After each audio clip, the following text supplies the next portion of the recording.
This video focuses on and reveals the Ukraine Western leaders and media don't want you to know about.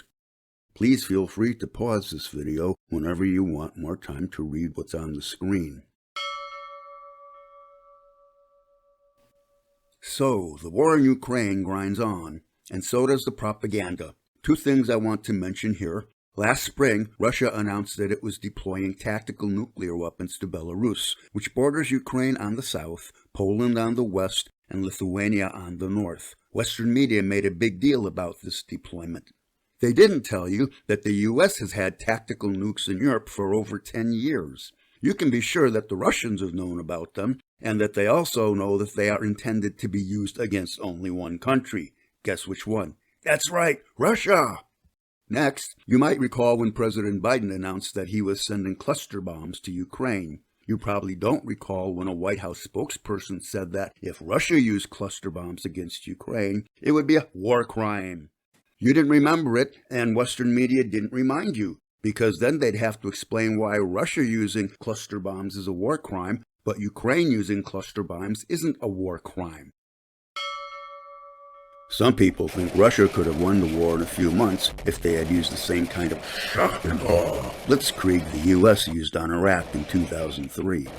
They say that Russia didn't do that because Putin was concerned about civilian casualties. In fact, this is what the Wagner Group rebellion was about. They wanted Putin to stop pussyfooting around in Ukraine and get the war won and done. Another reason the war grinds on, still, is because of the military aid the West has provided to Ukraine. And the last report I heard on the subject said that 47 nations have given some kind of aid to Ukraine, still barely 25% of all UN member states. And the US has authorized over $100 billion in aid, with more on the way. Of course, much of this is a windfall for the oligarchs of the military-industrial complex. So why are the nations of the US-Western alliance aiding Ukraine? In a speech in Poland in April 2022, President Biden cast the Ukraine war in bipolar, black and white terms. He characterized the war this way: a battle between democracy and autocracy, between liberty and repression, fair and free elections, the freedom to speak, to write, and to assemble, freedom of the press. So this is the US-Western narrative. In helping Ukraine, the US is helping defend Western liberal democratic values. Let's take a look at that. First, about the US defending Western democratic values. The US has never given a rat's ass about any other nation's sovereignty, democracy, or human rights. They just use that as a cover for whatever they want to get from or do to another country. Here is a list of the known times the US has succeeded in or tried to overthrow another nation's government. Regime change, coup d'etat. Many of these governments were democratically elected, like Iran in 1953. What did the West want from them? Better terms on their oil.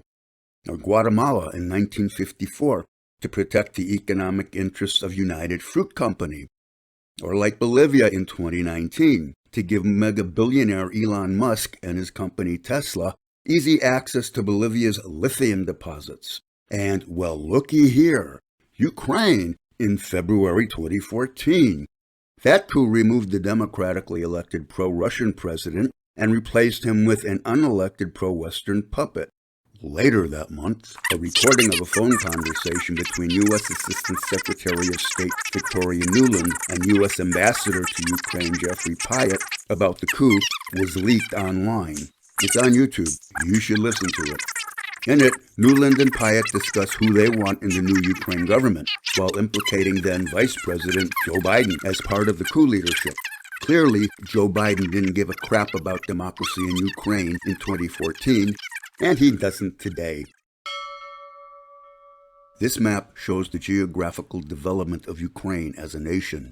The easternmost slice of land was added to Ukraine in 1922. You can see from these maps that Ukraine has sharp divisions that overlap geographically, politically, ethnically, and linguistically, with about one-third of the country, the eastern part, being primarily ethnic Russian and Russian-speaking. The 2014 Ukraine coup unleashed extreme right-wing and neo-Nazi militias on the populations of eastern Ukraine, especially the Donbass region. Ukraine also embarked on a de-Russification program, and the government in Kyiv effectively declared war against the Russian culture and the Donbass region.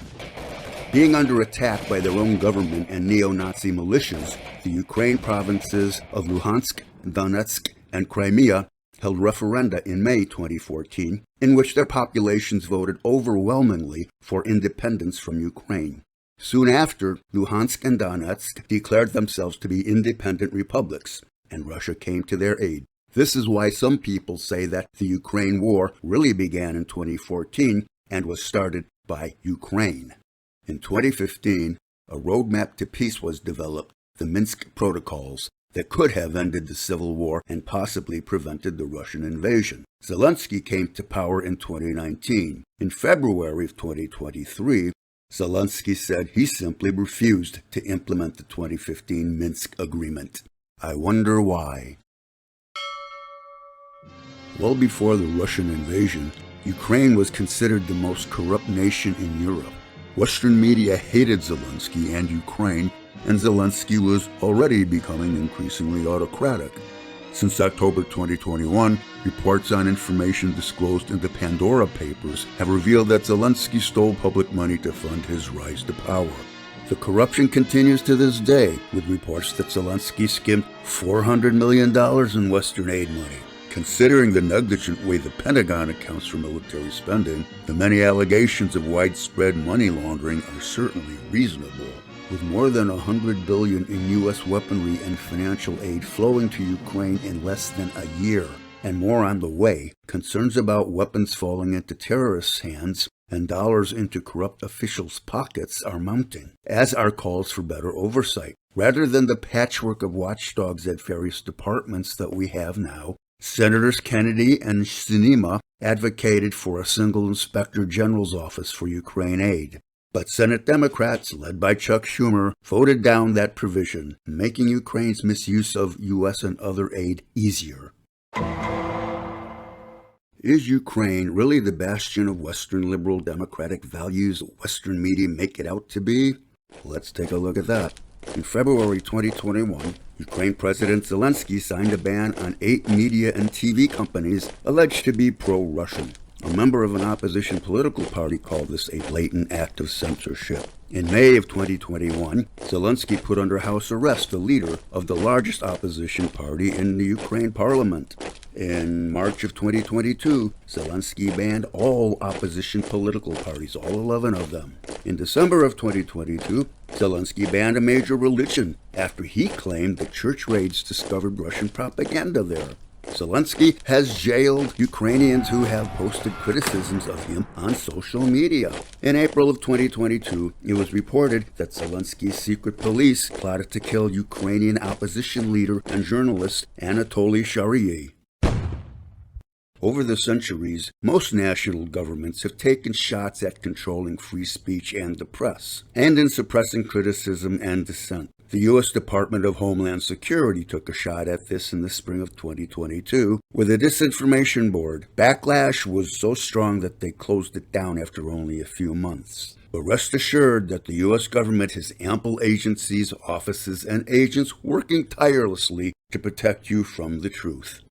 The Cato Institute, a U.S. libertarian think tank, said of such efforts, government entities established to discern for the public what is truth and what is misinformation will invariably attack opinions that differ from the government's point of view or which that government deems unhelpful to its policy aims. Government truth bureaus are simply incompatible with the very idea of a free society and liberal democracy. None of that bothers Ukraine's President Zelensky or U.S. President Joe Biden. In March of 2021, Zelensky, by decree, established the Ukraine Center to Counter Disinformation, the CCD, under the Office of the National Security and Defense Council of Ukraine. On July 26, 2022, the Ukraine CCD issued a blacklist of journalists and others, not for being Russian propagandists, but for promoting narratives consistent with Russian propaganda, a distinction without a difference. Essentially, they said something Zelensky didn't like. This list included U.S. Senator Rand Paul, former U.S. Representative Tulsi Gabbard, and several U.S. journalists. Other Americans on the list included Scott Ritter, former U.S. intelligence officer and weapons inspector for the International Atomic Energy Commission, military analyst Edward Luttwak, University of Chicago political science professor John Mearsheimer, retired U.S. Army Colonel Douglas McGregor, former U.S. Secretary of State and National Security Advisor Henry Kissinger. He's still around? Do they know who he is? Do you know who he is?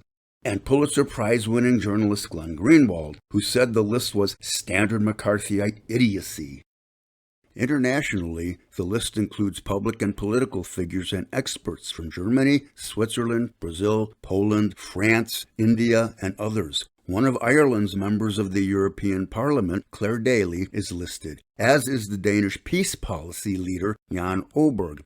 Oberg said that Ukraine smears people around the world as part of the disinformation war.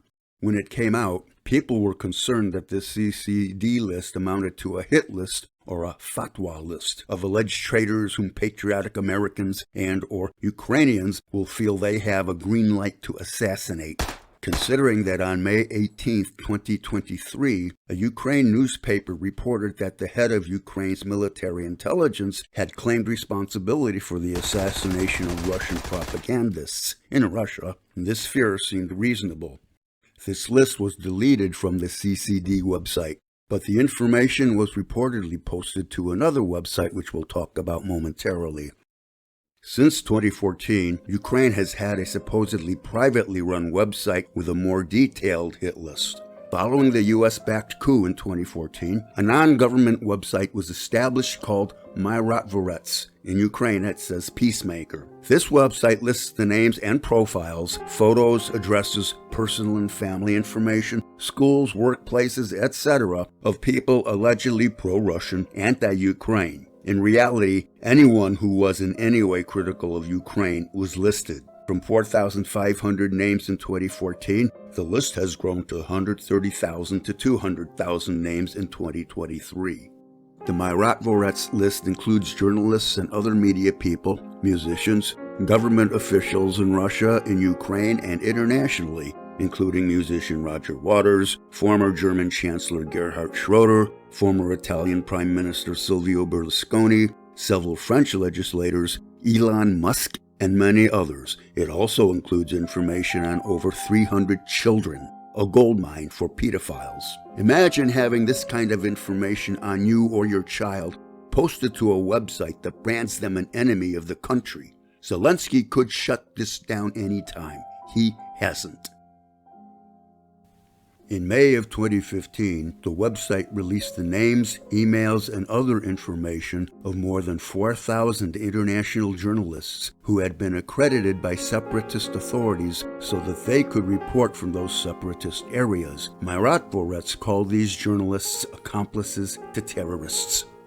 Many of the people listed on the misrepresentations website have been assassinated. The site published the home addresses of Ukraine writer Oles Buzina, who advocated closer ties for Ukraine, Belarus, and Russia, and former Ukraine parliamentarian Oleg Kalashnikov. Just days after their listing, they were assassinated in Kiev in April 2015.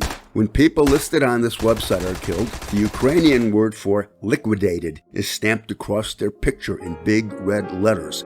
Zelensky could shut it down any time. Even after the United Nations Children's Fund demanded that personal data of minors be removed from the website, Zelensky has done nothing about it.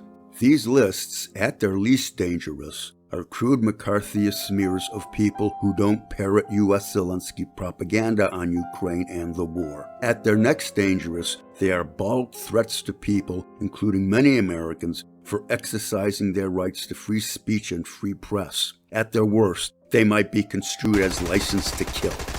Two more things that are disturbing about these lists.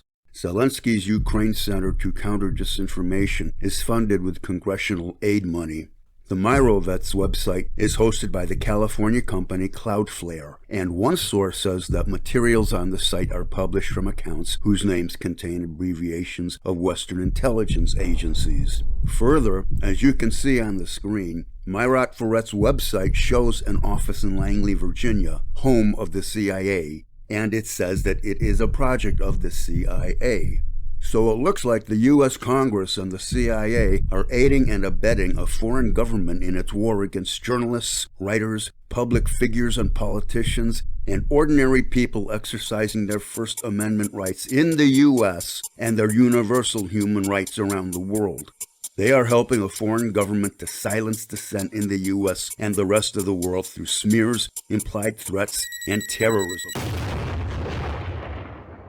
Most recently, Ukraine's President Zelensky has threatened Europe if they dare to curtail aid to his country. In an interview with The Economist, published September 10, 2023, The Economist said that Zelensky said, "Curtailing aid to Ukraine will only prolong the war, and it would create risks for the West in its own backyard. There is no way of predicting how the millions of Ukrainian refugees in European countries would react to their country being abandoned. Ukrainians have generally behaved well and are very grateful to those who sheltered them. They will not forget that generosity, but it would not be a good story for Europe if it were to drive these people into a corner." Wow! These are the kind of veiled threats and innuendo former U.S. President Trump used to rile up his supporters, and we know that didn't end well.